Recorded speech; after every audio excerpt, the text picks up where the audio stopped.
Hello there, my name is Michael and I'm here to welcome you to the first in a series of talks called Uncover. There are both lunchtime and evening talks going on this week, and you're all very welcome. In case you don't know, and you've ended up here by accident, Uncover is a week of events examining some of the biggest questions about life and faith. Each lunchtime we'll think together about one of life's big questions, and then in the evenings we'll be considering the person of Jesus Christ and looking at the life that he offers. This lunchtime we're going to be looking at the first of our questions, and that is, why care about the meaning of life? And for that, we're delighted to be joined by Guinness, who'll be giving all our lunchtime talks. Oz did his DPhil here in the best college in Oxford, which is Oriel College. And since then, worked across the world in journalism and business. He's the author of over 30 books. And if you think you recognise the surname, he's actually the great-great-great-grandson of Arthur Guinness, the Dublin brewer. And obviously, you can work it out from there. Just to run you through the plan, we're going to have about a 25-minute talk, and then there'll be a chance to leave for those who have 2 p.m. commitments, and then we'll follow up with a question and answer session to 2 o'clock. So I think that's all for me now. Without any further ado, Oscar.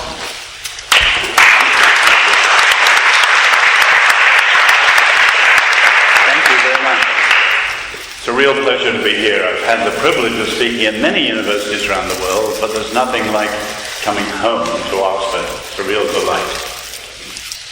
My task is to try and answer just some of the deepest questions. And in doing so, I want to try and set out a thinking person's quest for meaning. And in doing that, show how followers of Jesus, the Christian faith, stacks up on the challenges of thinking through the quest for meaning. And in doing all of those, I hope to give some answer to the eminent professor who lives in North Oxford, who charges that the Christian faith is thoroughly irrational and anti-intellectual. In other words, Christians believe without any reason, and when they believe against all reason, which, of course, in the light of history and reality, is a travesty of the truth. Why, though, this series? A number of years ago, I had a suspected brain tumor. And I was in the hospital in the Washington area, about to go into an MRI scanner of a number of years ago. Obviously, I didn't have a brain tumor, but they thought I did. Before I went in, the nurse said to me, "Are you claustrophobic?" I said, "No." "Why do you ask?" She said, "Well, our nickname for the MRI scanner is the coffin machine." I laughed and thought no more of it until I lay in the machine. And several times for 20 minutes, it was as if, especially the first time, I was in my own coffin. And it was as if my life scrolled down in front of me in Technicolor. I was born in Asia, I've lived in Europe and North America, and visited the great majority of countries in the world. And the whole of my life scrolled before me, including many characters I've met, like Bertrand Russell, Arnold Toynbee, A.J. Eyre, people like that. It was an extraordinary experience. It underscored for me the sense that life is a journey.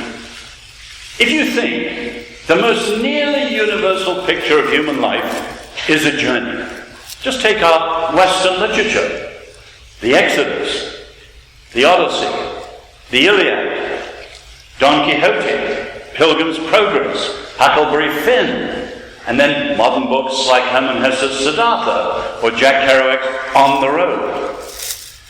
We're all in this life. We didn't choose the day we were born, and we don't know the day we'll die. But we're on a journey, and the challenge is, how do we make sense of it? How do we make the most of it practically, this journey? Life's a journey. How do we make the most of it? Socrates puts the challenge in a strong way.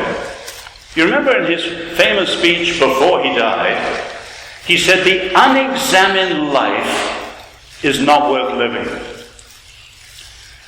Actually, there are many in our campuses today, by Socrates' terms, who are living life not worth living because they haven't thought, what is an examined life? How do we make sense of the world?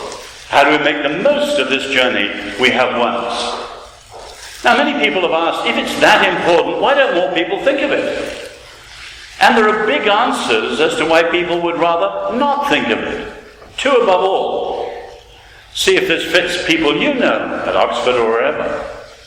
One great answer as to why people don't think about it is what Blaise Pascal called diversion. Divertissement in French. Diversion. In other words, people, as T.S. Eliot said, can't bear too much reality. We all may be sick, and we will all die. But rather than think about ultimate things like that, people surround themselves with busy, entertaining distractions. And so they don't have to think. Now, Pascal was mainly writing to the leisured, aristocratic upper class of his day in Paris. Whereas you think today with our modern technology, iPads, iPhones, and all these things, we're surrounded with what one philosopher calls weapons of mass distraction. People simply aren't thinking. They don't think enough and care enough to raise questions about the meaning of life. And of course, for some people, it's deliberate. Famous stories, for example, say David Hume, the Enlightenment philosopher, who, when his thoughts became extremely despairing, used to go and play backgammon with his friends to take his mind off it. When I was an undergraduate, I remember Bertrand Russell, who was then the leader of the CND, the Campaign for Nuclear Disarmament, telling us that to take his mind off the horror of the destruction of the world, he would read 2 novels a week as a form of diversion. And there are many people today who simply don't think about life, let alone examine life, because of all the diversions they've surrounded themselves with. But the other major reason is what's called bargaining. People say, yes, I will think about it, but not yet. Later. Or when I've graduated. Or when I'm married. Or when the kids are a little older. When I've paid off my mortgage. Or when I've retired. And of course, later, and finally there's no later. And that brings in the story, which is so well known in the West, of Faust. The person who wants more knowledge, more experience, more time, and is prepared to bargain even with the devil for his own soul if he can only have that more time. But of course, whether it's Christopher Marlowe or Goethe or whatever, we all know what happens to Faust. He has not read the small print, and the devil has. And finally the laters run out. But we see many of our generation are simply not thinking, and sadly, on many campuses, when you discuss the meaning of life and so on, the problems people have are not objections, there are those, definitely. They're simply the apathy of people who are not thinking and caring at all. Now, what are we talking about when we talk about the meaning of life? There is in some circles, again, a real skepticism about that very idea. The American philosopher Ronald Dworkin said that in the past people discussed the meaning of life, but now we leave it to mystics and comedians. And there's a certain scorn in various areas. Equally, other people think it's a hopeless discussion. How can we ever find it? In other words, the meaning of life is rather like a mechanical rabbit going around the dog track, and we chase it and chase it and chase it, but never catch it. And so, for some of these people, the meaning of life is the very search itself. The search for meaning suddenly changes until the search is the meaning, and that's all there is. But for anyone who thinks more deeply, as most thinkers do, those sort of answers don't satisfy. I don't know if you noticed a couple of weeks ago with all the 70th anniversary of the liberation of Auschwitz, the references to Viktor Frankl, whose famous book, Man's Search for Meaning, was born in Auschwitz. And he began to challenge his fellow inmates in the camp. They needed hope. They needed a reason to live. They needed meaning in life, or all too easily they'd give up and become what he calls blanket cases. And that deep necessity for meaning was born for him out of that dark experience. Or you take someone like the great French novelist Albert Camus. He starts his book, The Myth of Sisyphus, famously. The basic philosophical question is suicide. What did he mean? Was he being despairing? Not at all.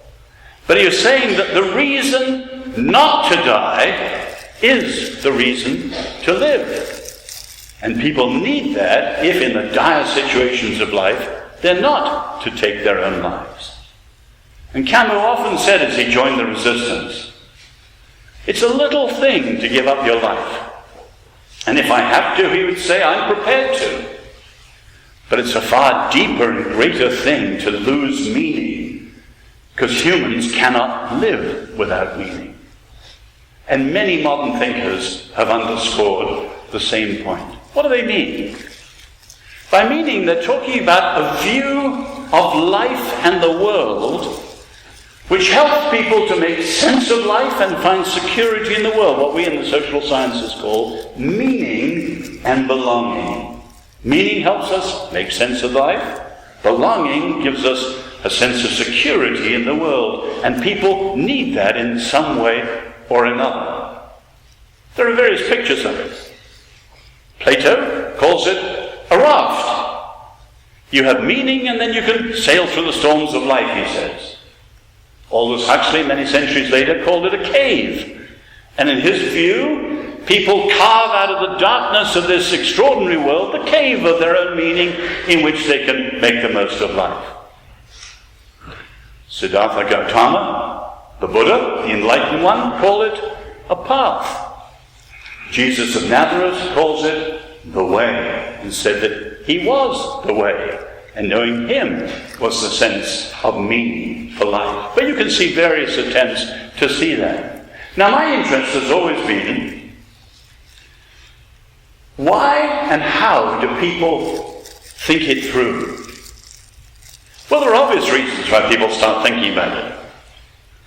One very obvious reason is simply the seasons and the passages of life. One reason I'm privileged to speak to you is you're all in what Winston Churchill used to call the big 7 years.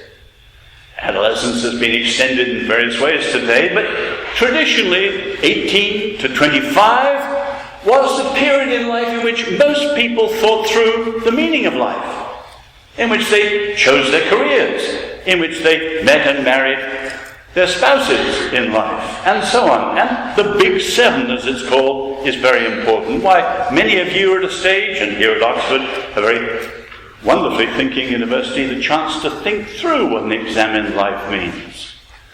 Other people, it's sometimes a midlife crisis. Something trips them up and they start to think. Or maybe they begin to have time when they're retired. There are various reasons. Health crisis. Another obvious reason are the grand historical crises which call different beliefs into question. Take, say, Marxism. When I was an undergraduate, Marxism was extremely popular at both the educated level and the ordinary level. I haven't met in universities in the last 10 years any real die-hard old Marxists, except in some of the smaller California universities where you've got refugees in the 60s with their long hair down to their waist still and so on. You hardly meet people who are passionate about Marxism today. What happened? Well, first you had the stories of the Ukraine terror famines, and then the early reports of the Gulag. And that was when people like Arthur Koestler gave up on Marxism. He published and edited the famous book, The God That Failed. But then for many people it was 1989 and the collapse of the Soviet Union and the Marxist experiment, and all over the world people gave it up as a faith which no longer could stand the test of history. It was publicly falsified for many. But instead of those ways, I've always been intrigued with the more personal ways in which people are triggered into thinking about searching for the meaning of life. My mentor, Peter Berger at Boston University, he has a word for this. He calls it people experiencing signals of transcendence. What does he mean? He points out how many people, they have an experience in their life which is so important to them, it punctures what they believed and points to something else which must be true. And they become seekers. They become searchers. Because the first step in the quest for meaning is when life becomes a question. It can be something very positive. We know that science begins with wonder. And in the same way, the examined life and that search for meaning often begins with questions. George Steiner, the great Jewish literary critic, he says, we are not so much Homo sapiens. We are the animal that asks and asks and asks and asks. Isaiah Berlin, the great Jewish philosopher, was here when I was a student. He used to say, who are the philosophers? They're simply adults who keep on asking children's questions and are not satisfied with the answers. And you can see that the examined life, that quest for meaning, begins with questions. They can be negative. One of the great journalists of the last century in this country was Malcolm Muggeridge, television personality, the editor of Punch, and so on. If you read many of the biographies of Muggeridge, he describes how, forgive me those of you from Cambridge, he went to Cambridge for 4 years and he said it was the most dismal and futile years of his life. He wasn't making a point about Cambridge, but about education. Then, disillusioned by education, he went to the Soviet Union at a time when people were enamored with Stalin and thought the Russian experiment would succeed. A couple of years there, he was one of the first Western intellectuals to see through it all and to come back and attack it, and was viciously attacked for attacking it. But then, education had no answers, politics had no answers. He headed to India. Religion must have an answer. And after a number of years in India, he gave up on religion. And World War II found him hoping for some heroic post and finding himself in an inconsequential place monitoring German shipping off the coast of Mozambique. And he describes an aborted suicide. And through that, though, he became a seeker. And all his biographers say something like this, as one said. With Muggeridge, he knew what he disbelieved before he knew what he believed. Now this is very important because our Freudian friends jump in, there you go. People have a question, a crisis, a need or whatever, and then they believe. No, that's actually wrong. What happens is people have a question, a crisis or whatever, and then they start to seek. And first they disbelieve what they used to believe because it's no longer adequate. And they set off on a quest for meaning. And there's quite a gap between what triggers that search and any discovery they may make. In other words, Freud got it wrong at that point. No one believes, well, certainly they shouldn't, just because they have needs, but they should become seekers to look for something more satisfying than what they were satisfied before. What do I mean by these signals of transcendence? Because some of them are famously connected with Oxford, like C.S. Lewis's Surprised by Joy. One of my favourite examples is another Oxford man, W.H. Auden, one of the greatest poets in the English-speaking world in the last century. If you know his story, he was a very unlikely person to be associated with faith. He was an atheist. He was a left-wing radical who fought on the Republican side in the Spanish Civil War, and he was gay. When he went to America, he was trying to have some peace and a haven against the looming war clouds in Europe, but he wanted to follow closely.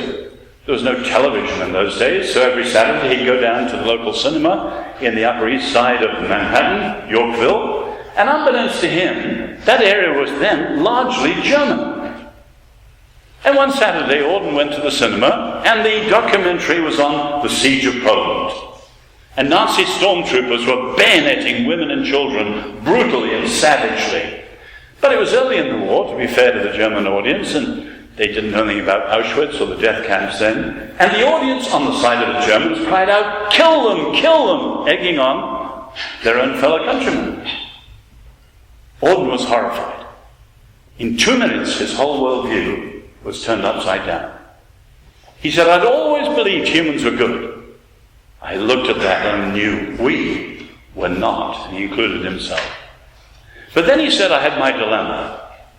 Everything in me said Hitler is monstrously evil. This is absolutely wrong. But But, he said, as an Oxford European intellectual, he'd spent his life saying there were no absolutes. Everything's relative to your background, your class, your gender, whatever. Everything's only relative. He said, I looked at that. This is absolutely wrong. And what Peter Berger called the signal of transcendence, it punctured the rather shallow beliefs he'd had up to that stage and pointed to something which, if there was to be a satisfactory answer, must be true. And he says, I left the cinema a seeker after an unconditional absolute. It was his signal of transcendence. Well, take another one. I don't know if you know the name G.K. Chesterton, another great journalist. He went to the Slade School of Art in London in the 1890s. And it was rather like a postmodern climate today. Cynical, radical, skeptical, you name it. And he said, I was flirting with a pessimistic philosophy. But what stopped him? Chesterton, in his own words, says, I was stopped in my tracks by a dandelion. What did that see me? He didn't say a rose. He didn't say a sunset or the birth of a baby. No, he said a simple dandelion. He said, when I looked around the world, I could see all the evidence for the darkness, and think what we've seen this year in the Middle East. I could see all the evidence for the darkness. But he said, I was stopped in my tracks at the same time by wonder. Even a simple thing like a dandelion had a beauty and a wonder. He said, how on earth do you put the two together? And, like Auden, that made him a seeker. C.S. Lewis, you probably know his story. Hardcore Ulster atheist. But what stopped him in his tracks was what he called being surprised by joy. Pleasure, he could explain. Pleasure comes from our five senses. Happiness, you can explain. Hap, the root word is circumstances. But joy is not pleasure. It's not happiness. It goes way beyond them. And where can you ground joy? And for years, he became a seeker after the source of joy. It punctured what he believed, in his case as an atheist, and pointed to something which would have to be true if that joy was to be grounded in any solid way. So I would just stop there today. Some of you are saying, well, I haven't got very far. We've got 5 lunches to go. We haven't got very far. But I would suggest to you that this first step is actually a very, very key step. Because most people today don't think. Most people today simply don't care. They don't know what the good life or an examined life really is. They haven't started even to think. But when life becomes a question, for whatever reason, that first step is truly the first step on the quest for meaning. And I would challenge every one of you to make a commitment to start with that first step. To view life as a question and to set out to seek and find and examine life, a good life, an adequate way, a true way of exploring meaning. Now, we'll go further tomorrow and the next day and pick up questions, and I'd like to follow along. But I would challenge every one of you not to leave without thinking of that first step, starting to answer questions. The unexamined life is not worth living. The examined life is how you make sense of the world and make the most of the life that you've had. The choice is yours, but so also will be the consequences.